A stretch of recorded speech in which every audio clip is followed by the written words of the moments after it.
السلام علیکم friends, welcome to our channel. اور اب تک جو ہے ہم رمضان کے اس مہینے کے اندر 5 ویڈیوز کر چکے ہیں اسلامک کی، اور 4 ویڈیوز ہم نے تقریباً انجینئر محمد علی مرزا کی ہے، جو سوللی اللہ کی وحدانیت کے اوپر تھا، جس میں ہم نے بتانے کی کوشش کی ہے کہ اللہ تعالیٰ کی ذات کتنی بڑی ہے، اور انسان اس دنیا میں اگر دیکھا جائے تو انسان بالکل نہ ہونے کے برابر ہے، ناچیز ہے اللہ تعالیٰ کی ذات کے آگے. اور اس کے بعد ہم نے ایک ویڈیو کی ہے جو مرحوم جنید جمشید صاحب کی ایک ویڈیو تھی، جس میں انہوں نے اپنے کاروبار کے حوالے سے بتایا تھا کہ اللہ پہ توکل کیا چیز ہوتی ہے. اللہ تعالیٰ پہ اگر آپ ایمان رکھیں اور ایمان رکھ کر کے اللہ کے راستے پہ چلیں تو آپ کو کتنا فائدہ ہوگا اس دنیا آخر دونوں میں. آج جو ہم ویڈیو لے کے آئے ہیں، اب تک کیونکہ ہم نے رمضان کی اسپیسیفکلی کوئی رمضان کے ٹاپک کے اوپر ویڈیو نہیں کی ہے، تو آج جو ہم ویڈیو لے کے آئے ہیں وہ مفتی طارق مسعود صاحب کی ویڈیو ہے، اور اس ویڈیو کا ٹائٹل ہے رمضان کی حکمت بائے مفتی طارق مسعود. تو فردر ڈیلے کے بغیر کوشش کرتے ہیں کہ اس ویڈیو کو سٹارٹ کریں.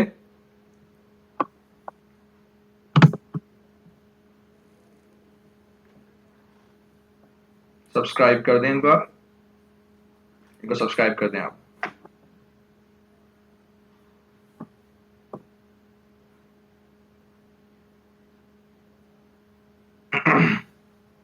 مفتی طارق مسعود کے بیانات کے لیے طارق مسعود آفیشیل کو سبسکرائب کریں. طارق مسعود آفیشیل.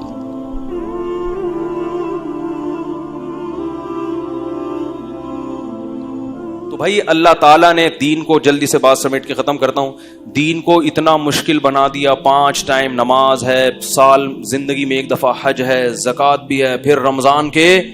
تو غیر مسلموں کا دین تو اتنا مشکل نہیں ہے، ان کا جو ہمارا دین بہت مشکل ہے. تو یہ کیوں اللہ نے ایسا کیا ہے؟ دیکھو، ہم کہتے ہیں نا ایسا کرو گے تو کوئی بھی نہیں آئے گا، یعنی اتنی مشکلات میں رکھو گے تو کوئی بھی نہیں آئے گا. تو ہم بھی گویا اللہ سے ایک اشکال سے، اللہ تو نے ایسا کیا ہے کہ کوئی بھی نہیں آئے گا تیرے دین کی طرف.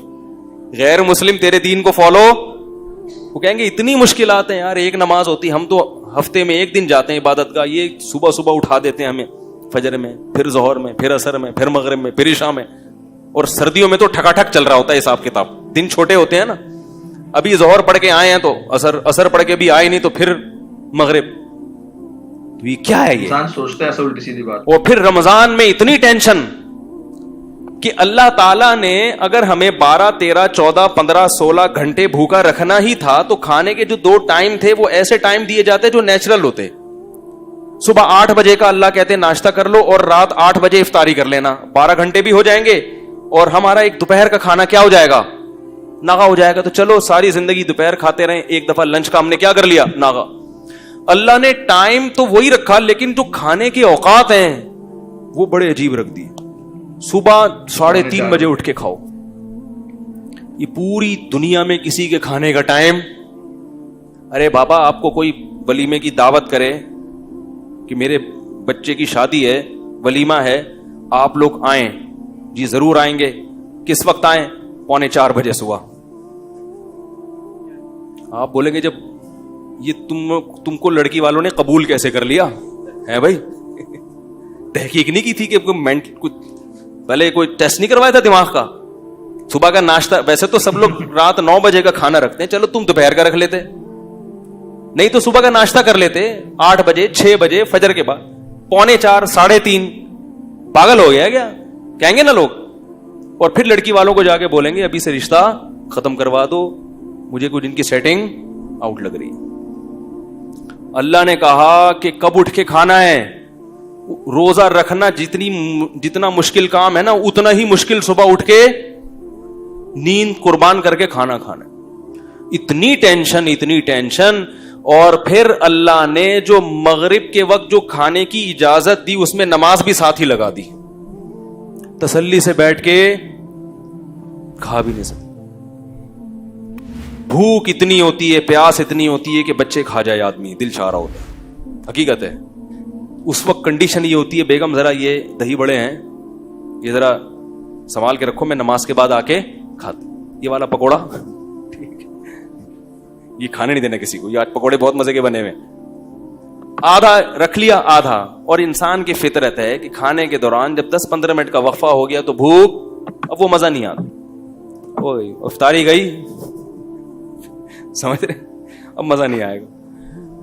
پھر ہونا یہ چاہیے رمضان میں عشاء کی چھٹی ہونی چاہیے. اگر ہم سے کوئی مشورہ لے کے شریعت بناتا, معاذ اللہ ایک مثال دے رہا ہوں, ہم کہتے ہیں اللہ رمضان میں تو نے اتنی تھکاوٹ, اتنا مسئلہ ہو گیا, سارا دن کے بھوکے پیاسے, پھر افطاری بھی تو نے ڈھنگ سے نہیں کرنے دی ہے بھائی, اللہ ساری زندگی 5 نمازیں پڑھی ہیں, آج 4 کر دے, عشاء کی کیا کر دے, کیونکہ افطاری کے بعد کیسی غنودگی چڑھتی ہے دماغ میں, کیسا گرتا ہے بستر پہ, فوراً گٹکے والے گٹکے پہ, تمباکو والے چائے پر آ گئے, اور سگریٹ والے فوراً سگریٹ, نسوار والا فوراً ڈبی لے کے بیٹھا ہوتا ہے, اللہم لک صمت وعلی رزقک افطرت, یہ چل رہا ہوتا,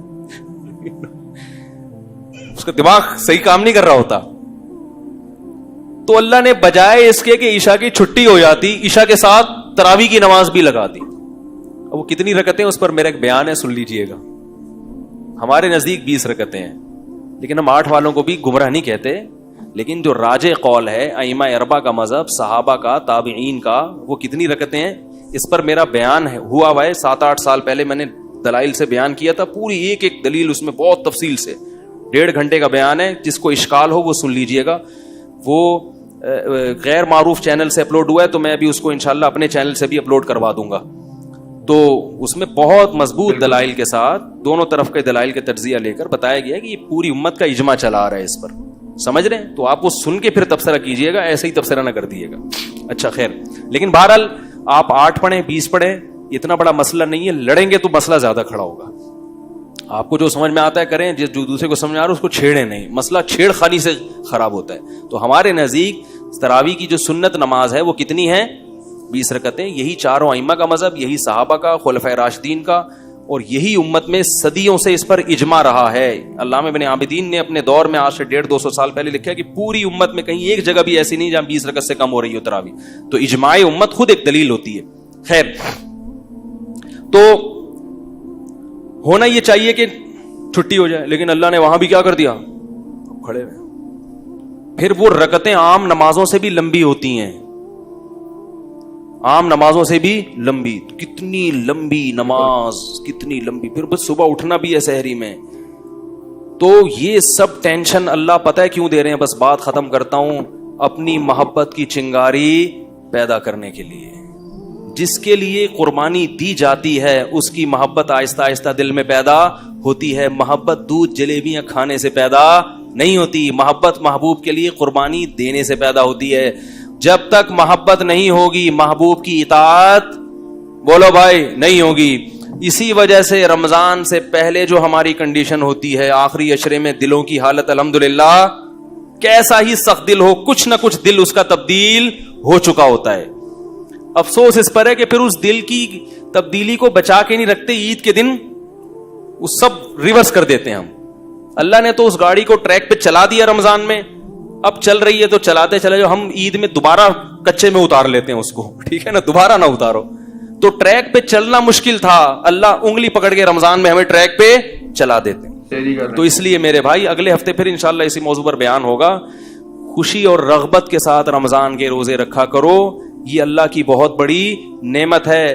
مسلمانوں کے گھروں کی رونق ہے. کتنا اچھا لگتا ہے گھر کی خواتین صبح صبح اٹھ کے, امی اور باجیاں پراٹھے بنا رہی ہیں, سب مل بیٹھ کے کھا رہے ہیں. ویسے تو ہر آدمی اپنا اخپل طریقے سے کھا رہے ہیں آج کل. بچہ اسکول سے آیا وہ اپنی پلیٹ لے کے صوفے کے نیچے گھس گیا, ایسا ہی ہوتا ہے نا. صاحب دفتر سے آیا وہ اپنا ادھر کمرے میں اپنے کمپیوٹر کا دروازہ بند کیا, ان کمرہ لاک کیا, وہاں بیٹھ کے پتہ نہیں کیا کر رہے ہیں, انٹی سے باتیں کر رہے ہیں, کیا کر رہے ہیں, کھا بھی رہے ہیں. سب اخپل طریقے سے چل رہا ہے. کم از کم رمضان میں آپس میں کیا ہو جاتا ہے, بولو بھائی, جڑ جاتے ہیں سحری میں, افطاری میں, اور پھر گھر کی خواتین کی قدر بھی ہوتی ہے. کیا خیال ہے, ٹھیک ہے نا. اس دن اگر افطاری میں ٹائم پہ کام نہ ہو اور آپ کو وہ چیزیں نہ ملیں, کیسا انسان غضبناک ہوتا ہے. بچے کھانے کا دل کر رہا ہے اور پکوڑے نہ ملیں آپ کو ایسی صورت میں. تو اس لیے جو ہے گیدرنگ ہو جاتی ہے, ایک گھر کا ماحول اچھا ہو جاتا ہے. تو بڑھ چڑھ کے روزے رکھا کریں, تکلیف ہوگی, مرچیں بھی لگیں گی. وہ نعت آئی تھی نا, جب بھی میں تکلیف کا لفظ آتا ہے وہ مرچوں کا لفظ خود بخود یاد ہے. تکلیف بھی ہوگی, مرچیں بھی لگیں گی, لیکن تکلیف اور مرچوں کے باوجود رمضان کے روزے رکھنے ہیں. سارا دن کی تھکاوٹ ایک طرف, لیکن اللہ کے نبی نے فرمایا, بس حدیث سنا کے بعد ختم کرتا ہوں, للصائم فرحتان, ہم دن بھر کی تکلیف کو دیکھتے ہیں, دو فرحتوں کو نہیں دیکھتے, دو خوشیوں کو نہیں دیکھتے. فرمایا روزے دار کو دو خوشیاں ملتی ہیں, سارا دن کی ٹینشن مت دیکھو, ان دو خوشیوں کو دیکھو جو نبی بتا رہے ہیں. فرمایا ایک عند الافطار, افطار کے وقت اسے خوشی ہوتی ہے, افطار کے وقت اس کو سارا دن بھوک پیاس اللہ کے لیے, اب کھانا بھی کس کے لیے.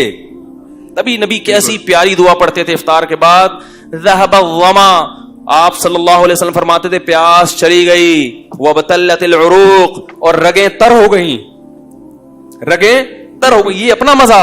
فرمایا وثبت الاجر انشاء اللہ تعالی, اور پورے دن کے روزے کا ثواب اللہ کے دفتر میں لکھ لیا گیا. اصل اجر تو قیامت میں ملے گا. میں کہتا ہوں وہ نہ بھی ملتا تو ایک اجر تو اللہ نے دنیا میں دے دیا. پیاس کے وقت پانی کا, بھوک کے وقت کھانے کا جو مزہ ہے وہ بغیر بھوک اور بغیر پیاس کے کھانے اور پینے میں نہیں ہے. اور یہ فطری لذتیں ہیں, ان کا آلٹرنیٹ اور ان کا نعم البدل اللہ نے دنیا میں رکھا ہی نہیں ہے. فرمائے ایک اجر, ایک لذت روزے دار کو افطار کے وقت ملتی ہے, اور ایک لذت آخرت میں ملے گی جب اس کو اجر دیا جائے گا. تو آپ صلی اللہ علیہ وسلم نے رمضان کے قیام کو یعنی تراویح اور تہجد کی بھی فضیلت بیان کی, اور آپ صلی اللہ علیہ وسلم نے رمضان میں دن کے روزے کی فضیلت بھی بیان کی. ایک روزہ بھی اگر چھوڑ دیا بغیر عذر کے, پورے سال روزے رکھو گے رمضان کے روزے کے برابر نہیں ہو سکتا. اس لیے گھروں میں خواتین کو بھی سمجھائیں, اپنے جو بچے جو 10 سال تھی انہوں نے کافی تمہید باندھنے کی کوشش کی ہے رمضان کی حکمت کے حوالے سے. بیسکلی یہ جو ویڈیو تھی موسٹلی تھی روزہ رکھنے کے اوپر حکمت تھی یہ, کہ ابھی ہمارے معاشرے میں بہت سارے لوگ ہیں جو بنا کسی عذر کے روزہ چھوڑ دیتے ہیں. تو بیچ میں کہیں مجھے لگ رہا تھا کہ یہ علامہ اقبال کی طرح یہ شکوہ جواب شکوہ کی طرف لے کے جا رہے ہیں, کہ پہلے جو انسان جو شکوہ کرتا ہے, تقریباً شروع کے 6 منٹ انہوں نے اسی چیز کے اوپر تمہید باندھی ہے جو انسان کے دماغ میں کہیں نہ کہیں جو ایک شیطان ہوتا ہے وہ بیکار ہوتا ہے کہ یار ایسا کیوں, ویسا کیوں, اتنا لمبا روزہ کیوں, اور ایسے اتنی نمازیں کیوں. اور جو انہوں نے پوری تمہید باندھی ہے بالکل شکوہ کی طرح, جیسا علامہ اقبال نے شکوہ لکھی تھی, اور اس کے بعد جب انہوں نے جواب دیا ہے کہ اللہ تعالیٰ نے ایسا کیوں رکھا ہے, تو جیسا علامہ اقبال نے جواب شکوہ دی تھی تقریباً اسی طرز کے اوپر یہ بیان تھا. تو امید کر رہا ہوں کہ یہ آپ لوگ کو ویڈیو اچھی لگی ہوگی. تو اگر یہ ویڈیو اچھی لگی ہے تو اس ویڈیو کے اینڈ میں لائک کریں, اپنے دوستوں کا شیئر کریں, چینل کو سبسکرائب کریں. تھینک یو, اللہ حافظ.